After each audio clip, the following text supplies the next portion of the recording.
안녕하세요, 소영입니다. 오늘 읽어드릴 책은 미국 본토의 식품 시장을 정면 돌파한 최초의 한국인으로 평가받고 있으며 그의 특별한 성공 스토리는 11개 국가 1215개의 매장에서 일하는 4,000여 명의 직원들과 손잡고 모두가 행복한 기업 만들기에 도전 중인 저자의 생각, 상상력의 비밀을 감동적으로 그려내고 있는 생각의 비밀입니다. 지은이는 김승호, 발행은 황금사자입니다. 오늘도 내 손안의 책방과 함께 행복한 시간 되세요. 구독, 좋아요, 알림 설정은 사랑입니다. 자, 그럼 책 속으로 들어가 보겠습니다. 나는 내 생각의 결과다. 당신에게 미래를 알 수 있는 능력과 미래를 만들 수 있는 능력 중에 하나를 고르라 하면 어떤 것을 고르겠는가? 그런데 이 질문에 대한 답은 이미 정해져 있다. 우리는 미래를 알 수 있는 능력은 없으나 미래를 만들 수 있는 능력은 있기 때문이다. 사람들은 정말 미래를 궁금해한다. 누구나 미래를 궁금해한다. 과거를 맞췄다고 미래를 알 수 있다는 어떤 근거도 없음에도 우리는 점쟁이 말에 귀를 기울이고 심지어 진지하게 믿기도 한다.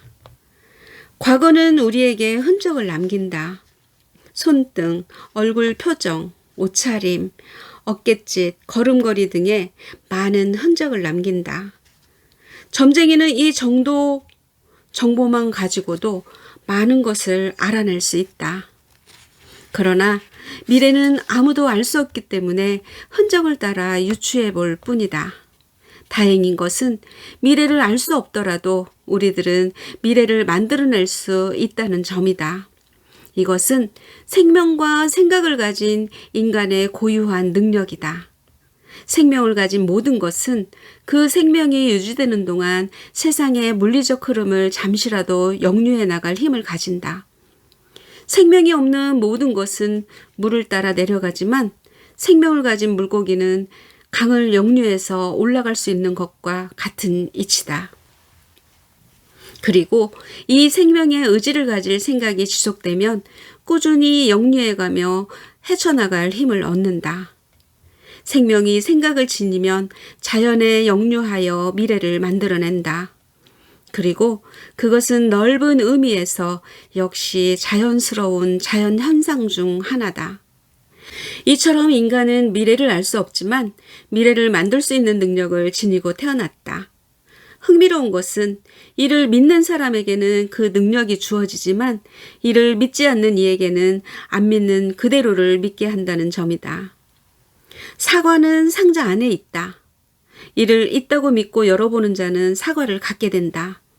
없을 거라 생각하는 사람은 열어보는 행위조차 않을 것이기에 그의 생각대로 역시 없다. 부처님께서는 나는 내 생각의 소산이다라고 말씀을 남기셨다. 나라는 존재는 그동안 내가 생각해온 결과물이다. 지금 생각을 바꾸면 나도 바뀌고 미래도 바뀐다. 사람들은 흔히 좋은 몸매를 만들기 위해 다이어트를 한다. 하지만 그 사람의 몸매란 그 사람의 생활 습관의 결과물이다. 생활 습관이 바뀌면 몸도 바뀐다. 좋은 몸매를 위해서는 다이어트가 아니라 생활 습관을 바꾸면 된다. 올바른 식습관과 올바른 자세만으로도 훨씬 훌륭한 몸매를 가질 수 있다. 그리고 그렇게 습관을 바꿔야만 요요 현상 없는 몸매를 지속적으로 유지할 수 있게 된다. 나라는 사람도 마찬가지다. 내가 지금 가진 것이나 내가 지금 얻은 모든 것은 모두 내 생각의 결과물이다. 나는 결코 이런 것을 원한 적이 없다 할지 모르지만 그 부정적 생각 역시 생각 그대로다. 생각 자체는 부정과 긍정을 이해 못하기 때문이다. 나는 결코 다시 뚱뚱한 몸으로 돌아가지 않겠다며 덩치 큰 여자 몸에 자기 얼굴을 붙여 핸드폰 초기 화면에 넣어놓은 아가씨가 있다. 이럴 경우 생각은 그 자체가 부정과 긍정을 구분하지 못하기에 의도와는 달리 사진처럼 되어버릴 가능성이 크다. 긍정적인 태도가 삶에 좋은 영향을 미친다는 것은 바로 그런 이유 때문이다. 지금 당신이 앉은 자리에서 주변을 둘러보라. 당신이 집안에 있다면 책상, 의자, 이불, 컴퓨터, 커피잔 하나까지 모두 누군가의 상상에 의해 탄생한 것이다. 창문을 열어보라. 펼쳐진 건물, 도로, 자동차, 이 모든 것이 누군가의 상상에서 시작했다. 당신은 지금 다른 사람들의 상상에서 살고 있다. 왜냐하면 그들은 당신보다 먼저 그것을 상상했기 때문이다. 그들은 물건뿐 아니라 도덕, 윤리적 제약, 사회적 규칙, 법률, 관념, 견해, 정치적 아젠다까지 미리 다 상상해서 당신을 가두어 놓았다. 그렇게 할 수 있었던 이유는 당신은 그런 것을 한 번도 상상하지 않았고 누군가는 미리부터 그걸 상상했기 때문이다. 그들은 생각이라는 도구를 사용해 상상력을 현실로 만드는 능력을 미리 터득한 것이다. 이를 이용해 경제적으로, 정치적으로 생각하지 못하고 상상하지 못하는 많은 사람들을 다스리고 이용한다. 그들은 그들의 미래를 스스로 만들어내고 있는 것이다. 이들의 생각은 집요하고 강해질수록 상대는 무력해지고 생각을 하거나 상상할 여유조차 갖지 못하고 그들의 상상 속의 부속물로 인생을 마감하게 된다. 벗어날 길은 단 하나. 스스로 생각하는 능력을 습득해야 한다. 신문 기사만 보고 나서 그렇구나 하면 안 된다. 이 세상 글로 쓰인 모든 것은 의도와 목적을 가지고 있다. 이를 알아내는 것은 본인이 스스로 생각해내야 한다. 아무리 저명한 저자의 책을 접하더라도 그 권위에 굴복하지 말고 가려서 받고 그 말을 삼킬 줄 알아야 한다. 어느 선생에게 배우면 배울수록 그 선생에게 의지하게 된다면 그는 올바른 선생이 아니다. 진정한 선생이란 제자 스스로 일어서서 걸어 나가게 가르치는 사람이다. 다수가 가는 길이 옳은 길이라는 편견도 버려야 한다. 독재 정권은 그런 힘에 기대어 생겨났기 때문이다. 종교는 특히 더 위험하다. 요즘의 많은 종교는 스스로 생각하는 것 자체를 파괴하는 쪽으로 신도들을 몰아가고 있다. 자유의지를 존중하지 않는다면 어떤 종교도 종교로서 가치가 없다. 내게 자유의지가 보장되지 않는다면 나는 한 인격체가 아니라 물체이기 때문이다. 나를 물체로 대하는 신을 존중할 이유가 있겠는가? 신이 인간을 사랑한다면 절대 그럴 리가 없으니 그런 가르침을 주는 종교 지도자는 다분히 의심해야 한다. 무조건 믿기를 요구하고 의심을 거부하는 모든 종교적 가르침은 이미 종교가 아니다. 나는 나 스스로다. 나는 내 생각의 결과물이다. 나는 내 생각대로 살 수 있다. 나는 내 생각대로 미래를 만들 수 있다. 왜냐하면 나는 이 글을 읽고 이 글에 동의할 것인가 아닌가를 스스로 생각할 자유의지가 있기 때문이다. 판타익 스트레스 앤드루 회장과의 대화. 나는 사장으로서 한 조직의 리더로서 어떤 어려움에 대한 한 번도 두려움을 표현하지 않았다. 내가 무언가에 두려워한다는 것을 드러내 보인다면 조직 전체가 불안해하고 그 불안이 좋지 않은 결과로 흐를 것을 염려해서였다. 그러나 나는 앤드류의 방에 수첩을 들고 찾아가 인생과 사회의 선배로서 가르침을 받기로 청했다. 앤드류는 기꺼이 손수 차를 만들어가며 자리에 함께했다. 나는 지금 조금 두렵습니다. 무엇이 두려운가요? 스포츠 머리에 단단하고 강한 목소리를 지닌 앤드류는 판다그룹의 회장으로 2만 명의 직원과 1,500개 식당 체인을 가진 사업가로서 미국 내에서 가장 성공한 중국인 중 한 명으로 평가받는다. 우리 회사는 지난 6년 사이에 1개의 매장으로 300개의 매장을 가진 회사로 성장했습니다. 그런데 앞으로 1년 안에 500에서 1000개의 매장을 오픈하려 합니다. 급속한 성장이 과연 회사에 좋은 일인가도 염려되고 나와 내 직원들이 이런 규모의 회사를 잘 운영해 나갈 수 있을는지도 걱정스럽습니다. 나는 이렇게 전국적인 규모의 회사를 운영해 본 경험도 없을 뿐더러 우리 직원들은 모두 밑바닥에서부터 함께 배워온지라 전문적인 관리 경험이 전무합니다. 이제 65세의 나이가 되었고 더 이상 오를 곳이 없는 사업에서 절정에 다다른 사람에게 신생 비즈니스의 무서운 성장세를 자랑하고자 하는 마음이 없지 않았으면 사실이지만 사실 정말 겁이 났다.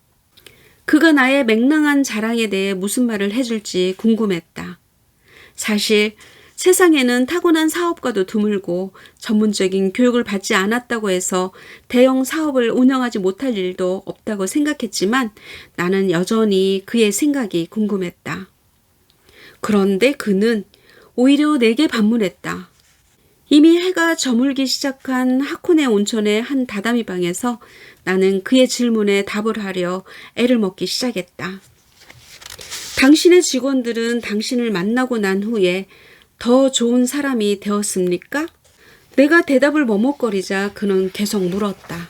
당신 사업에서 식품의 원가는 몇 프로입니까?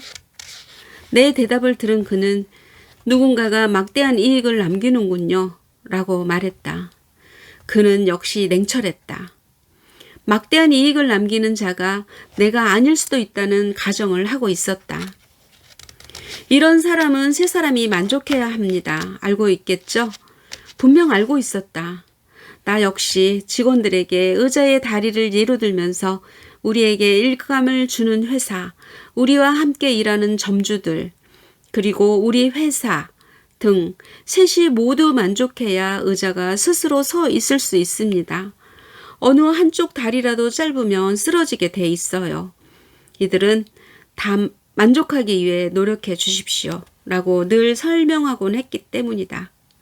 우리의 경쟁사들이 미국 전역의 여기저기에서 우리를 이겨내지 못하고 쓰러지는 이유도 바로 다리 셋을 만족시키는 구조를 갖추지 못했기 때문임을 누구보다 잘 알고 있기에 그의 질문에 자신 있게 대답했다. 잘 알고 있군요. 당신의 사업을 내가 하는 사업으로 대체하면 내게 세 사람은 건물주, 직원, 그리고 나입니다. 가벼운 칭찬을 마치자마자 또 물었다. 그런데 한 사람이 더 있습니다. 의자에 다리가 3개인 것보다 4개인 것이 많듯이 한 사람이 더 만족해야 합니다. 그게 누군지 알고 있나요? 내가 다시 대답을 머뭇거리자 의자를 바짝 당겨 앉으며 그가 자신의 질문에 답을 했다. 소비자, 즉 고객입니다. 당신의 원가 코스트는 너무 낮습니다. 원가가 낮아 이익이 많다는 이야기는 고객을 만족시키지 못한다는 이야기입니다. 당신의 경쟁자가 한 다리나 2다리밖에 가지 못했기에 지금은 시장을 모두 당신이 가져가겠지만 앞으로도 그대로 계속 이어진다면 소비자가 떠날 겁니다. 결국 언젠가 누군가가 당신 자리를 차지하게 될 겁니다. 그렇다. 나는 세 사람의 이익을 중시하다 보니 소비자를 따로 분리해 놓고 있었다. 그의 판단과 지적은 명확하고 날카로웠다. 판다 그룹이 우연히 운 좋게 생긴 회사가 아니라는 점을 믿게 되었다. 나는 확실히 지금 이 자리에 이르기까지 소비자들의 눈치를 보지 않았다. 세 사람의 이익을 극대화하는 것이 다른 경쟁자를 이길 수 있는 유일한 방법이었기에 그럴 만한 여유를 부리지 못한 것이 사실이었다. 그러나 소비자를 무시한다면 어느 날 사업은 사라지고 말 것이다. 다리 셋인 의자보다는 다리 넷인 의자가 안전하기 때문이다. 일본 다다미방에서의 조용한 가르침이 내 사업의 마지막 다리를 완성토록 깨우쳐줬다. 경륜은 결코 무시할 수 없었다. 쉴 수 있어야 진짜 사장. 공항을 들락거리거나 병원에 진료 카드를 작성할 때면 직업난에 내 직업을 쓰려다가 머물거릴 때가 있다. 이제 나는 이 세상에서 가장 큰 도시락 유통 체인 중에 하나가 된 회사를 소유했다. 하지만 얼마 전부터 경영에 참여하지 않고 있다. 금융권 자본과 고액 자산가의 자산을 관리하는 회사의 이사회 의장이기도 하지만 실상 하는 일은 없다. 상장된 회사의 일대 주주이기도 하지만 그 역시 출근하지 않는다. 그러니 이런저런 명함을 가지고 다녀도 막상 내 직업을 표기하려면 모호한 구석이 있다. 사업가, 기업가, 자본가, 그 어떤 것도 직업이라기보다는 직업의 분류 같다. 딱히 내 직업이라 칭하기엔 낯설다. 그래서 비행기 안이나 사교 모임에서 누군가 직업을 물으면 그냥 농부라고 말한다. 딱히 틀린 말도 아니기 때문이다. 나는 무언가를 심고 자라게 하는 일이 여전히 좋고 들판에 자라는 여러 들풀의 이름을 익숙하게 외우고 식용을 구별해내는데 재주가 많기 때문이다. 농부라 하면 다들 더 이상 묻지 않고 물러난다. 그러나 누군가 진지하게 무얼 하는 사람이냐 묻는다면 나는 생각사라 말할 것이다. 생각사는 변호사, 의사와 같이 법률 조언이나 병을 고치는 일을 전문적으로 하며 생계를 유지하듯 생각을 전문으로 생계를 유지하는 사람을 뜻한다. 그래서 나는 생각사다. 나는 생각을 통해 내 사업을 만들고 가족관계를 유지하고 꿈을 이루고 친구들을 만든다. 나는 내가 이루고 싶은 것이나 갖고 싶은 것을 생각해내면 그걸 상상하고 끊임없이 생각하는 방식으로 바라는 것을 얻는다. 생각이나 상상은 그 자체가 물리적 힘을 가진다. 내가 무엇인가를 생각하는 순간 그 생각은 실체의 에너지를 가지며 그 생각은 발현할 준비를 한다.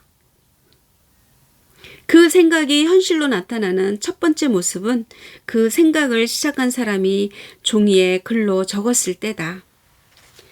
종이에 쓰인 생각은 실체다. 눈에 보이기 때문이며 스스로 존재하기 때문이다. 이제 생각에서 씨앗이 나온 것이다. 그리고 이 생각의 씨앗이 정말 발현할 것인가 아닌가는 얼마나 지속적으로 그 생각을 유지해 나가느냐에 따라 있다. 화분에 씨앗을 심을지라도 물을 주지 않으면 곧바로 말라 죽는다. 그 씨앗이 자랄 수 있도록 지속적으로 계속 생각하면 생각은 점점 자라 실체가 되어 나를 감싸게 된다. 나는 이렇듯 간단한 방식으로 내 삶의 모든 것을 얻었다. 이전에 출간한 책에서 한 기자가 인터뷰에 매출과 자산을 잘못 계산하는 바람에 내 자산이 700억 원이라는 기사가 게재된 적이 있다. 당시에 그만한 자산이 실제하지 않았던 나는 이런저런 경로를 통해 수정해 보려 했지만 괜히 고지식한 사람이라는 소리나 들었다. 이미 책이나 기사로 인쇄가 된 마당이니 어쩔 수 없다는 것이었다. 할 수 없지. 그럼 내가 700억 원대 부자가 되면 되겠구먼. 나는 내 상상 리스트에 700억 원 이상의 부자가 되는 꿈을 넣었고 이젠 그 표현이 부끄럽지 않게 됐다. 나는 아내와 자식과의 관계나 친구들 사이에 유대감 역시 상상과 생각을 통해 얻었다. 얻고자 하는 사업체나 자산의 종류 역시 먼저 상상하고 지속적으로 생각함으로써 이룬다. 내겐 지금도 여전히 20여 개가 넘는 상상 리스트가 있다. 해마다 그 중에서 목표를 이룬 것은 삭제하고 빈칸에 내가 얻고자 하는 것을 적어 넣는다. 그리고 수첩에 넣어두고 편한 시간에 들여다본다. 당장. 그리고 정말 간절한 목표들은 이메일 암호로 만들어 하루에 서너 번씩 어쩔 수 없이 상상토록 유도한다. 어떤 상상은 불과 몇 달이면 이루어진다.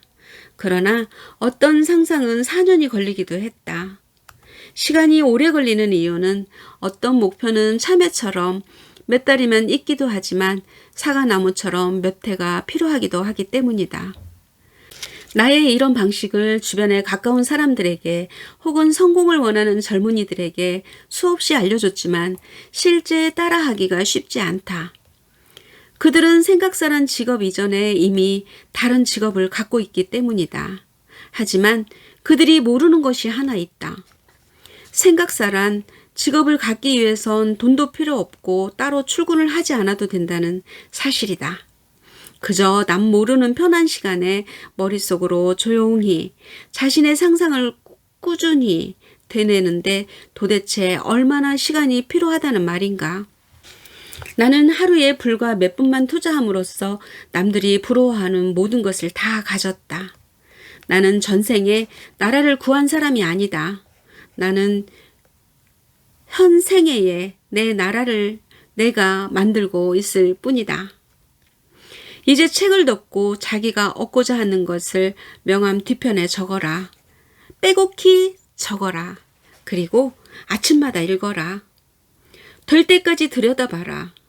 복권에 당첨되기를 기대하며 매주 복권을 사는 것보다 그 길이 훨씬 빠르고 현명하다. 어느 날 아내와 TV를 보다가 그날 저녁 복권의 1등 당첨금이 190억 원이란 소리를 들었다. 아내와 내기를 했다. 버는 게 빠를까? 복권에 당첨되는 게 빠를까? 나는 당연히 버는 게 빠르다는 쪽을 걸었다. 직원 몇 명 데리고 있던 당시로서는 맹랑한 소리였다. 나는 즉시 내 상상 리스트에 현금 자산 190억 원이라는 목표를 넣었다. 3년여가 흐른 지금 내 사업의 평가 가치는 수천억 원을 넘어섰다. 아내는 진즉에 복권 사는 일을 포기했고 나는 그 돈으로 상장사 지분을 인수해 나가고 있다. 억만장자가 되는 비결을 다시 한번 밝혀두고자 한다. 이제 책을 덮고 자기가 원하는 것을 명함 뒤편에 적어라. 빼곡히 적어라. 그리고 아침마다 읽어라. 될 때까지 들여다봐라. 저자는 말합니다. 배우려 하고 도전하려는 사람들에겐 조그만 틈새로도 빛이 들어오는 것이 보이고 그 빛을 그냥 지나치지 않는 호기심과 열정이 성공의 문을 만든다고. 아시죠? 성공의 문은 당신의 열정을 기다리고 있습니다. 내 손안의 책방, 오늘은 김승호의 생각의 비밀을 들려드렸습니다. 끝까지 경청해 주셔서 고맙습니다. 다음 주 목요일에 또 만나요. 안녕.